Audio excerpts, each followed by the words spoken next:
Pemirsa, kita beralih ke informasi olahraga. Tengah PSM Makassar Abdurrahman divonis cedera panjang. Ia akan absen sekitar 6 pekan untuk menjalani terapi pemulihan sebelum kembali ke lapangan.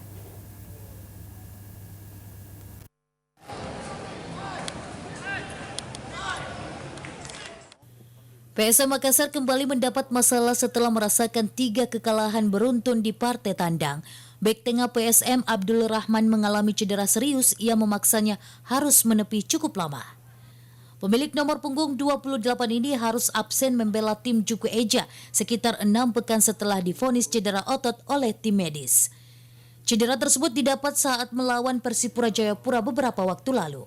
Akibatnya, Abdurrahman harus beristirahat sambil menjalani terapi pemulihan sebelum kembali ke lapangan. Cedera panjang yang dialami sang pemain membuat PSM Makassar menyisakan Munhar untuk menjadi tandem Aaron Evans di lini belakang pasukan Ramang.